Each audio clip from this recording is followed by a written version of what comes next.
नमस्कार बच्चों, आज हम करेंगे पाठ दो है आपका सोने की सुराही। सोने की सुराही कहानी जो एक बहुत ही अच्छी कहानी है। ये कालिदास जी और विक्रमादित्य जो एक राजा थे उनके बीच की कहानी है। इस कहानी को सभी बच्चे ध्यान से सुनेंगे और समझेंगे, क्योंकि इस कहानी से हमें सीख मिलती है वो बहुत ही अच्छी है। तो सबसे पहले आपको मैं बताना चाहूंगी कि कालिदास जो थे वो भारत के ही नहीं अपितु संसार के श्रेष्ठ कवियों में से एक थे। महाकवि कालिदास जी श्रेष्ठ रचनाओं के कारण ही उन्हें भारत का जो था शेक्सपियर कहा जाता था। कालिदास को क्या कहा जाता था? भारत का शेक्सपियर। ठीक है। महाकवि कालिदास राजा विक्रमादित्य के दरबार के अनमोल रत्नों में से एक थे। अब कहानी शुरू करूंगी। सभी बच्चे कहानी को ध्यान से सुनेंगे और समझेंगे। जून का महीना था, गर्मी बहुत अधिक थी। उज्जैन के राजा विक्रमादित्य का हाल गर्मी से बेहाल था। पसीने की बूंदें उनके माथे पर चमक रही थी। पानी लाओ, प्यास से गला सूख रहा है। अभी लाया महाराज। राजा की दृष्टि दरबार में बैठे महाकवि कालिदास पर गई। कालिदास अधिक सुंदर नहीं थे, इस पर गर्मी से उनका चेहरा और अधिक विकृत हो गया। विकृत का अर्थ होता है खराब हो गया। ठीक है। राजा ने चुटकी लेने की सोची। चुटकी लेने की राजा ने क्या सोचा कि मैं इनके साथ थोड़ा सा मजाक कर लेता हूँ। ठीक है। कालिदास, आप अत्यंत विद्वान और गुणी हैं, आप महान कवि भी हैं, आपकी कविताएं बहुत ही सुंदर होती हैं। बस एक बात कहना चाहूंगा कि काश कविताओं की तरह आपका रूप भी सुंदर होता तो कितना अच्छा होता। यहाँ पे महाराजा विक्रमादित्य जी जो है वो कालिदास जी का मजाक उड़ाते हैं और कहते हैं कि आपको पता है कि कालिदास की जो कविताएं हैं वो अत्यधिक फेमस है, प्रसिद्ध है। ठीक है। पर क्या होता है, कालिदास जी और उनका चेहरा अधिक सुंदर नहीं था, देखने में इतने अच्छे नहीं थे। ठीक है। इसलिए राजा विक्रमादित्य जो है उनका मजाक उड़ाते हैं। ठीक है। और वो उन्हें कहते हैं कि काश कभी आप, जैसे आपकी कविताएं सुंदर है वैसे आपका चेहरा भी सुंदर होता तो कितना अच्छा होता। कालिदास जी ने कुछ भी नहीं कहा। दरबार में सभी लोग मंद मंद मुस्कुराने लगे। मंद मंद मुस्कुराने लगे, मतलब धीरे धीरे से मुस्कुराने लगे जब राजा विक्रमादित्य जी जो है वो कालिदास जी का मजाक उड़ाते हैं। दरबार से निकलकर कालिदास एक सुनार के पास गए। जी, मुझे एक सोने की सुराही मिल सकती है? सुनार जी कहते हैं जी अवश्य। अगले दिन दरबार में राजा के आने से पहले सेवक मिट्टी की सुराही हटाकर इस सुराही में पानी भरकर रख दो। कालिदास जी क्या करते हैं, सेवक को कहते हैं कि आपने क्या करना है, इस मिट्टी की सुराही आप लोगों ने देखी होगी जिसमें पानी को हम डालते तो पानी क्या है, ठंडा रहता है। गर्मियों में वैसे हम लोग इस चीज को यूज करते हैं। ठीक है। तो कालिदास जी क्या करते हैं कि सेवक को कहते हैं कि आपने क्या करना है, जो ये मिट्टी की सुराही रखी हुई है इसको हटा देना और इसकी जगह जो सोने की सुराही है इसमें पानी भरकर रख देना है। थोड़ी देर बाद राजा दरबार में पधारते हैं।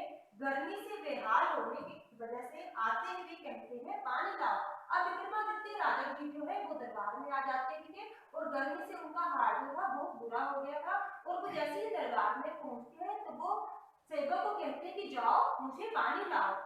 पानी पीते ही ओहो, सुराही में उबला पानी रखा है क्या? महाराज, महाराज पानी आज इस सुराही में रखा था। क्या होता है कि सोने की सुराही में जब पानी रखा होता है तो पानी कैसा लगता है जब महाराज इसको पीते हैं, उबला हुआ। ठीक है। तो वो महाराज सेवक को गुस्सा करते हुए बोलते हैं कि ये कैसा पानी है, जब तुमने इस सुराही में पानी उबला हुआ रखा है। तो सेवक डर जाता है और वो कहता है कि महाराज, आज यह तो सोने की सुराही है, इसमें पानी कैसा ठंडा होगा। मिट्टी की सुराही किधर गई? इस सोने की सुराही में पानी भरने का सुझाव किस मूर्ख ने दिया? वह मूर्ख मैं हूँ महाराज। महाराज हक्के बक्के देखते ही रह गए। बोले कविराज आप। अब क्या होते हैं, आपको जैसा कि पता ही है कि कालिदास जी ने सेवक को कहा था कि आपने क्या करना है, इस मिट्टी की सुराही की जगह इस सोने की सुराही में पानी भरकर रख देना है। जैसे ही महाराज जी दरबार में आते हैं और पानी मांगते हैं पीने के लिए, तो जब सेवक उन्हें पानी देते हैं तो वो देखते ही पानी का टेस्ट जो वो उबला हुआ आता है। तो महाराज उसको पूछती कैसा पानी इस सुराही में, तुमने उबला हुआ पानी रखा है? तो वो सेवक उसे कहते हैं कि नहीं, आज ये जो है सोने की सुराही में से मैंने आपको पानी दिया है। ठीक है, तो महाराज उसे बोलते कि इस सुराही में पानी कैसे ठंडा रह सकता है, कि सोने के बर्तन में पानी ठंडा रह सकता है जितना मिट्टी के बर्तन में रह सकता है? नहीं रह सकता है ना। तो महाराज जी को गुस्सा आ जाता है कि ये सुराही बदलेगा किसने कहा? किसने कहा तुम्हें कि तुम इस मिट्टी की सुराही की जगह सोने की सुराही में पानी रख दो? तो जो कविराज कालिदास लिखते हैं वो कहते हैं कि मैंने कहा कि इस मिट्टी की सुराही की जगह सोने की सुराही को रख दो। महाराज ये सुनकर हैरान हो जाते हैं कि कालिदास ने ये कहा। जी हाँ महाराज, मैंने सोचा आप सुंदरता के पुजारी हैं, इस खूबसूरत सुराही में पानी पीना आपको शोभा नहीं देता, इसलिए इसकी जगह मैंने सोने की सुराही में पानी भरवाया। क्या आपको इस सुंदर सुराही में पानी पीना अच्छा नहीं लगा? राजा महाकवि का व्यंग्य समझ के। अब आपने जैसे देखा कि कालिदास जी ने जब महाराजा जी ने कालिदास जी का मजाक उड़ाया था, कालिदास जी को बुरा लगा था, पर उन्होंने उस समय उनको कुछ भी नहीं कहा। उन्होंने क्या कहा, महाराजा जी को एक सबक सिखाने के लिए वो क्या करते हैं कि सोने की सुराही में पानी भरकर रख देते हैं। अब जब कालिदास जी महाराज को कहते हैं कि आपको क्या है कि बदसूरत चीजें जो पसंद नहीं है, इसलिए मैंने सोचा कि मैं इस मिट्टी की सुराही को हटा देता हूँ और सोने की सुराही में पानी भरकर रख देता हूँ, क्योंकि आपको सुंदरता की पुजारी है। अब महाराजा जी को जो कालिदास जी की बात थी वो समझ आ गई थी।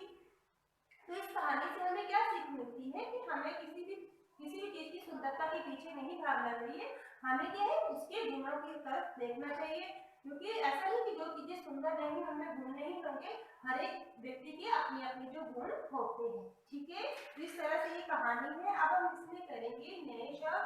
नए शब्द में सबसे पहले आप देखिए, सबसे पहले आपका शब्द है अंत्यंत। अंत्यंत का अर्थ होता है बहुत। क्या होता है अंत्यंत का? बहुत। तो आप वाक्य बनाएंगे, बगीचे में अत्यंत फूल खिले हैं, कि बगीचे में क्या है बहुत सारे फूल जो है वो खिले हुए हैं। नेक्स्ट वर्ड आता है विकृत। विकृत का अर्थ होता है खराब। क्या अर्थ होता है? खराब। तो आप वाक्य बनाएंगे,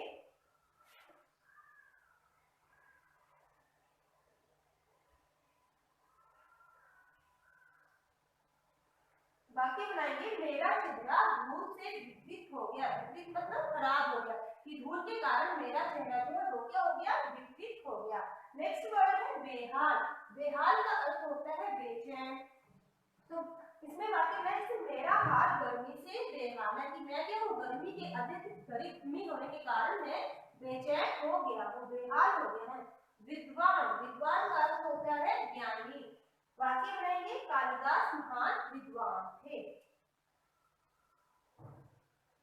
नेक्स्ट वर्ड है सुझाव। सुझाव का अर्थ होता है सलाह देना, सलाह। ठीक है, तो वाक्य बनाएंगे मेरे दादाजी ने मुझे सुझाव दिया कि हमें क्या है सदा सत्य बोलना चाहिए।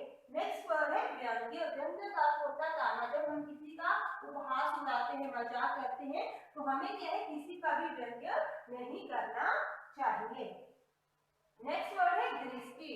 दृष्टि का अर्थ होता है नजर। क्या अर्थ होता है? नजर। जैसे भगवान की दृष्टि सभी के ऊपर होती है, कि भगवान की नजर जो है वो सभी के ऊपर होती है। इस तरह से आपने इन शब्दों पे अर्थ लिखकर अलग अलग तरह से वाक्य बना सकते हैं। आप एग्जाम्पल के लिए मैंने आपको एक एक वाक्य बनाकर बताया है, बट आपने क्या करना है शब्द लिखने हैं, अर्थ लिखने हैं, और वाक्य जो आप अपनी मर्जी से भी शब्दों का इस्तेमाल करते हुए बना सकते हैं। धन्यवाद।